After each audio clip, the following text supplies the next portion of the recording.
Sir I am Anirudh Vijay from Dayalbagh university Agra. Sir मेरा सवाल यह है कि एक रिसर्चर के सामने सर कई सारी लिमिटेशंस भी होती हैं, जैसे कि टाइम कांस्टेंट है, कॉस्ट कांस्टेंट आता है। तो सर इन सब लिमिटेशन के होते हुए हम सत्य की खोज कैसे करें? क्योंकि ठीक है हाँ, आप समझ गए, समझ गए। आप पूछ रहे थे, आप पूछ रहे थे।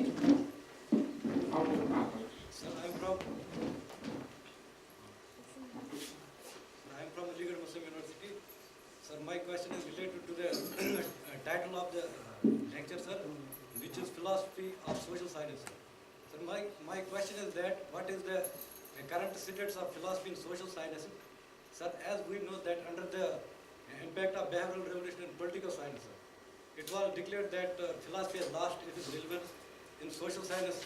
Sir, but we also know that we cannot outrightly reject the philosophical question in social science, like what art a state should do, what are the rights and what is the place of justice in state.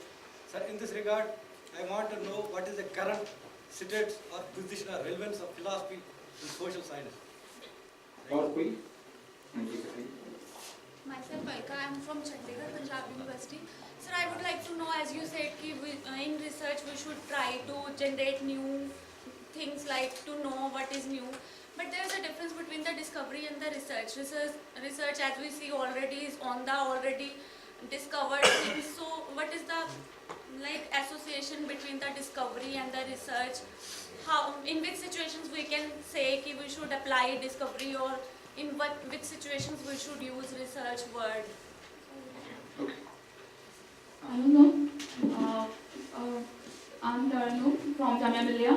Sir मेरा question ये है कि जैसे आपने बोला कि researcher must be objective, तो objectivity मतलब बहुत बड़ी क्वालिटी है, लेकिन कभी कभी ऐसा हो सकता है कि हमने जो हाइपोथेसिस बनाई है, तो हम जब क्वेश्चन आया तैयार करते हैं, मतलब क्वेश्चन फॉर्मेशन के दौरान, तो अगर हम ऑब्जेक्टिविटी मतलब ऐसा हो सकता है बहुत ऑब्जेक्टिव क्वेश्चंस बनाए, तो ऐसा हो सकता है हाइपोथेसिस के अगेंस्ट भी बहुत सारी चीज़ें हो सकता है सारा रिजल्ट ही हमारे अगेंस्ट आ जाए, मतलब बहुत कॉन्ट्रडिक्शंस हो सकती हैं। तो ऐसे टाइम में एक रिसर्चर को क्या करना चाहिए? हमें मतलब एज पर आवर हाइपोथेसिस हमें कंटिन्यू करना चाहिए, या फिर हमें उसमें पूरी चेंजेस कर देनी चाहिए? सर मेरा नाम ऋषभ राय है, मैं दिल्ली यूनिवर्सिटी साइकोलॉजी डिपार्टमेंट से हूँ। आपने एपिस्टेमोलॉजी पे बोला था। मेरा सवाल ये है कि क्या हम दो एपिस्टेमोलॉजी को साथ लेके चल सकते हैं, कंबाइन करके? जैसे कि साइंस में पॉजिटिविज्म या एम्पिरिसिज्म होता है और आज के टाइम में कंस्ट्रक्शन, तो क्या हम एक एग्जांपल के तौर पे क्या हम इन दोनों को कंबाइन करके भी किसी प्रॉब्लम को देख सकते हैं? Sir, my name is Muzammil Ahmed Dar. I am from Aligarh Muslim University, pursuing PhD in political science. Sir, my area of interest is Pakistan, sir. So, you're talking about bias, how to avoid bias in research. My talk is about terrorism in Pakistan. So, being a Muslim, it's being said that the root cause of terrorism in Pakistan is religion. But I have found that religion is not the only factor so far as terrorism in Pakistan is concerned. And how to overcome this bias, sir? How I can't be biased so far as writing my thesis. And the second thing, there are different perspectives. So far as I have studied a lot of material about my research. There are three perspectives, I think. First is Indian perspective. So far as the history of India and Pakistan is concerned, it's totally something, you can't say negative, but it's not neutral. And so far as Western perspective is concerned, it's about their interests and all that. So they try to highlight some other things, geopolitics and all that. And third is Pakistan perspective. There are some scholars in Pakistan who just try to say, who just write about religion as a factor, and some other scholars they don't say that religion is the factor. They say it's about governance, it's about geopolitics. So I'm just confused. What can be done? What perspective I can move forward? Thank you. आखिरी 2 सवाल। Sir मैं चित्रलेखा अंशु हूँ, इसी विश्वविद्यालय की शोध छात्रा। Sir आपने कहा कि मनुष्य की अपनी चेतना का महत्व है, किंतु चेतना का भी समाज में वर्ग विभाजन है, मुझे ऐसा लगता है। यहाँ बात व्यक्तिगत चेतना की आप कर रहे हैं या सामूहिक चेतना की? यदि सामूहिक चेतना की बात है तो बौद्धिक समाज, जो बौद्धिक वर्ग है, उसकी चेतना को अधिक महत्व दिया जाता है समाज में, लेकिन जो हाशियाकृत वर्ग है, जैसे दलित और स्त्री की चेतना की बात होती है, तो समाज में उसकी चेतना को अधिक महत्व नहीं दिया जाता है। तो ऐसा क्यों होता है? आखिरी सवाल। आगे बात पूछिए, यहाँ पूछिए। मैं गजानन कृषि विश्वविद्यालय से रिसर्च कर रहा हूँ।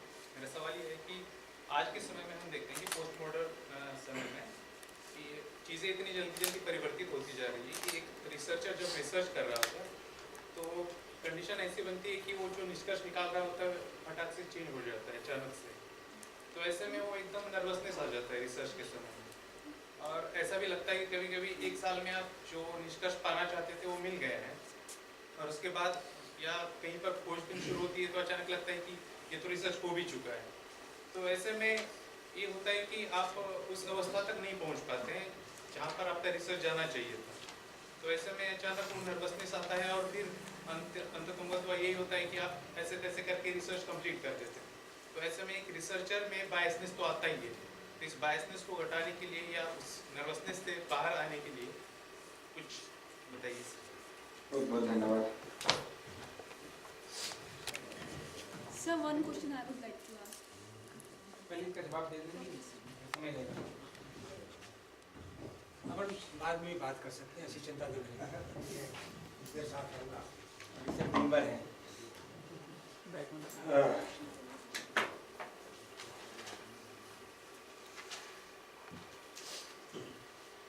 पहला सवाल जो था वो कॉन्स्टेंट्स के बारे में था। कुछ चीज़ें हैं जो आपको प्रतिबंधित करती हैं, सीमित करती हैं। उसके जो उदाहरण दिए गए, तो मैं पहले सुबह के सत्र में भी इसका जिक्र कर चुका था कि अगर आप कोई प्रोजेक्ट पे काम कर रहे हैं तो उसमें ये सब तो ज़रूरत पड़ती है, और उन कॉन्स्टेंट्स के बिना आप बहुत मतलब उनके कारण से आप अपने को फ्री महसूस नहीं कर पाते। देखिए, अगर आप मुझसे पूछें तो मैं ये कहूँगा कि उसकी चिंता छोड़ दीजिए और वो करिए जो आपको करना है। सच्चा शोधार्थी वही करेगा। मैं एक एग्जाम्पल अपने जीवन से आपको देता हूँ। मैं जब 23-24 साल का था, मैं साहित्य भी खूब पढ़ता था, लिखता भी था, और ज़्यादातर लोग तो मुझे अभी भी साहित्य का ही अध्यापक मानते हैं। मैं था इतिहास का अध्यापक। इतिहास में मैंने MA PhD वगैरह किया। उसके बाद में मैं एक किताब लिखना चाहता था अज्ञे पर। अज्ञे हिंदी के बड़े महत्वपूर्ण लेखक हैं, बड़े युगांतरकारी लेखक हैं, क्योंकि मैं हिंदी में नहीं था। और आप जानते हैं सबसे बड़ा कंस्ट्रेंट क्या है कि अगर आप उस विषय में PG आपने नहीं किया है तो आप उस विषय में रिसर्च नहीं कर सकते। हमारी यूनिवर्सिटीज में ऐसी ही यूनिवर्सिटीज हैं। तो मैंने कहा कोई बात नहीं, मैं उस पर एक किताब लिख देता हूँ। तो बिना मैंने रिसर्च की चिंता की, जो कुछ मैं सोचता जिस तरह से उनकी व्याख्या करता था, मैंने एक पुस्तक लिखी। और वो पुस्तक बाद में लगभग भारतवर्ष के सारे विश्वविद्यालयों में अज्ञेय के अध्ययन के लिए लगभग एक जरूरी पुस्तक की तरह मानी गई। हस्तदा जी यहाँ हिंदी के प्रोफेसर बैठे हैं, वो सब जानते होंगे इन चीज़ों के बारे में। मैं सिर्फ कहने की कोशिश कर रहा हूँ कि अगर आप शोध के लिए शोध करना चाहते हैं, कभी मुझे एक डिग्री ले लेनी है और मेरा उस शोध से कोई मतलब नहीं है, मैं उससे मतलब वो ठीक है, करियर के लिए जरूरी आप करिए, जो भी करना चाहते हैं करिए, लेकिन अगर आप वास्तविक अर्थों में उन सारे कॉन्स्टेंट्स को मानने की कोई आवश्यकता नहीं होनी चाहिए। मुक्त रूप से आप जो करना चाहते हैं वो करिए। मैंने सुबह भी दबावों की चर्चा की थी, उसमें ये कॉन्स्टेंट्स भी थे, तो ये सारे दबाव पड़ते हैं। इन दबावों से आप मुक्त होकर के काम कर सकते हैं तो कर सकते हैं। वो सच्चा शोध होगा, नहीं तो ठीक है, डिग्री वाला शोध होगा तो जरूर करिए। उसमें मैं कौन होता हूँ रोकने वाला, ना करें, जरूर करिए। आपके करियर का सवाल है, आपके जीवन का सवाल है, आपके प्रोफेशन का सवाल है, रोजगार का सवाल है।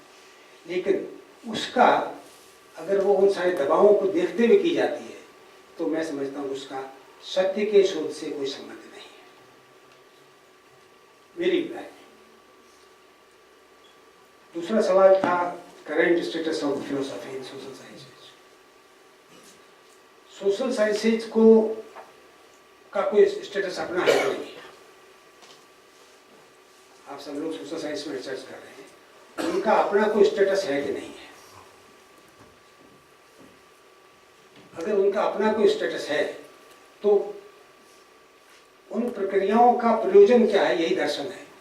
दर्शन का तात्पर्य ये नहीं कि आप किसी अद्वैतवाद में, किसी मार्क्सवाद में, किसी हेगेलवाद में विश्वास करें। उन प्रक्रियाओं वे प्रक्रिया अपनी प्रक्रिया से जिन सत्य के तक पहुंचती है वही उनकी दार्शनिक प्रक्रिया है, और उसका सोशल साइंस में महत्व होगा। अगर नहीं होगा तो आप कर ही कौन है, कहाँ पहुंच रहे हैं, क्या करना चाह रहे हैं, क्या मिलेगा उससे? तो इसलिए फिलोसॉफी अगर आप एक सब्जेक्ट के रूप में लेते हैं, इसमें एमए में हम फिलोसॉफी करते हैं तो भारतीय दर्शन पढ़ते हैं, पश्चिमी दर्शन पढ़ते हैं, उनका कोई महत्व है कि नहीं है, तब तो बात अलग है। मैं समझता हूँ वो एक विषय के रूप में, अध्ययन के विषय के रूप में दर्शन हो सकते हैं, लेकिन क्या आप मैक्स वेबर को दार्शनिक नहीं मानेंगे? वो समाज दार्शनिक है, फिलोसॉफी से उनका कोई रिश्ता नहीं है। क्या आप एरिक फ्रॉम को, वो एक साइकोलॉजिस्ट हैं, क्या आप उनको दार्शनिक नहीं मानेंगे? क्योंकि उन्होंने जिन प्रक्रियाओं से वो जहाँ तक पहुँचे हैं और उससे जो नियम उन्होंने बरामद किए हैं, वो नियम मनुष्य के जीवन पर लागू होते हैं, एक बड़ी मात्रा में लागू होते हैं। पूरी मात्रा में तो कोई नियम नहीं लागू होता। मनुष्य का जीवन ही ऐसा ही होना चाहिए। उसको अगर आपने व्याख्या कर दी कि यही मनुष्य है तो फिर क्या मनुष्य है? उसके विकास की संभावनाएं आपने खत्म कर दी। तो इसलिए अगर शोध की अपनी शोध से पाए गए सत्य का महत्व है तो वो उसका दर्शन ही है। एक दार्शनिक निष्कर्ष तक वो शोध आपको पहुंचा रहा है। दर्शन का तात्पर्य किसी आत्मा परमात्मा में विश्वास करना नहीं है, वो केवल सत्य को जानने की एक प्रक्रिया है, एक विद्या है जिससे आप सत्य को जानते हैं। बहुत से देखिए ऐसे दार्शनिक हैं जो आत्मा में विश्वास नहीं करते, और कोई मार्क्स अकेले नहीं है, हमारे बहुत से पुराने दार्शनिक ऐसे। बुद्ध ही नहीं विश्वास करते, जैन किसी ईश्वर में विश्वास नहीं करते, बुद्ध किसी ईश्वर में विश्वास नहीं करते। ऐसे भी है जो आत्मा को नहीं मानते, पुनर्जन्म को मानते हैं। ऐसे भी तो ये सारे जो है सवाल, इन सवालों की डिटेल में जाएंगे तो क्यों ऐसा है क्यों नहीं है, उनके उत्तर है हमारे पास में। लेकिन सवाल सिर्फ ये है कि वे सभी दर्शन है। वही बौद्ध दर्शन क्यों दर्शन है, या जैन दर्शन क्यों दर्शन है? क्योंकि वो एक निश्चित प्रक्रिया से आपको गुजारता है, एक निश्चित प्रक्रिया से गुजारते हुए आपको कुछ तथ्यों और की व्याख्या करते हुए आपको कहीं ले जाना चाहता है। अगर आपका सोशल साइंस का काम ये काम कर रहा है, या सोशल साइंसेज ये काम कर रही हैं, तो वे दर्शन का, वो दर्शन का ही काम कर रही है।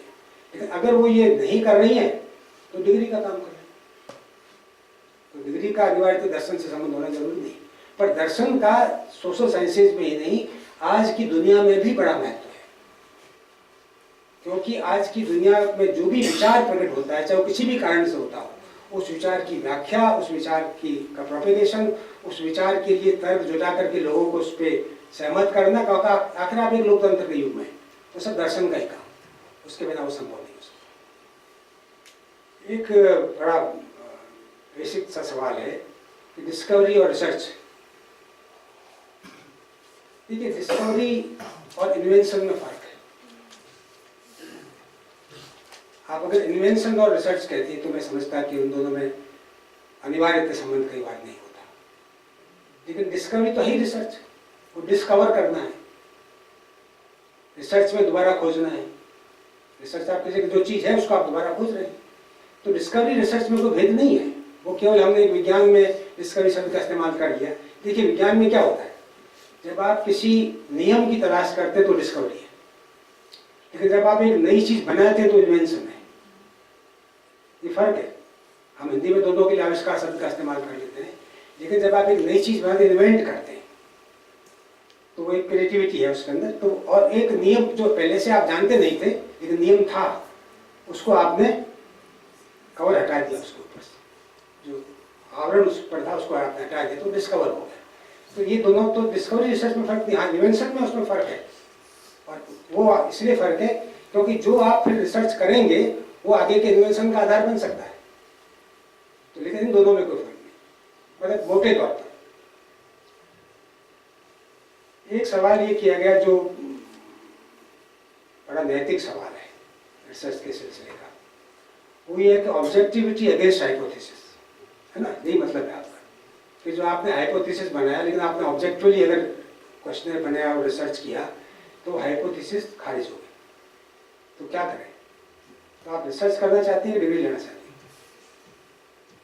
अगर खारिज हो गया तो मैंने थोड़ी देर पहले कहा था कि अपने ही प्राप्त निष्कर्षों के विपरीत जा सकने का सामर्थ्य ही आपको शायद सही रिसर्चर बनाता है, सही बौद्धिक बनाता है। रिसर्च एक बौद्धिक प्रक्रिया है। देखिए, डिग्री के सवाल मुझसे ना पूछिए, ये आप अपने प्रोफेशनल लोगों से पूछिए, क्योंकि मैंने तो कभी डिग्री की चिंता की नहीं, ना मैं अपने विद्यार्थियों से कहता हूँ कि उसकी ज़्यादा चिंता करो, कर डालो किसी तरह से नौकरी के लिए, लेकिन अपना मूल काम वो मत मानो। मूल काम जो तुम करने जा रहे हो उसको मानो कि तुम्हें वास्तव में क्या करना है, ये सोच के काम करो, उसको जितना ला सको अपने इस काम में लाओ। लेकिन अगर आपका हाइपोथेसिस ही खारिज हो गया तो क्या आप क्वेश्चनर बदल देंगी, यानी ऑब्जेक्टिविटी छोड़ देंगे? और अगर आप ऑब्जेक्टिविटी छोड़ देंगी तो उसको आप कैसे एक वैज्ञानिक शोध कहेंगे? फिर तो वैज्ञानिक शोध नहीं कहलाएगा।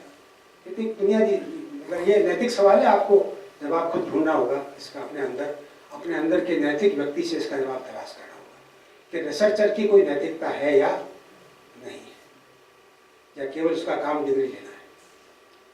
डिग्री तो नकल करके भी ली जा सकती है, बहुत अधिकांश आजकल ली जाती है, आप सोशल साइंसेज में तो बहुत ली जाती है, हमारे हिंदी साहित्य में तो भरमार है।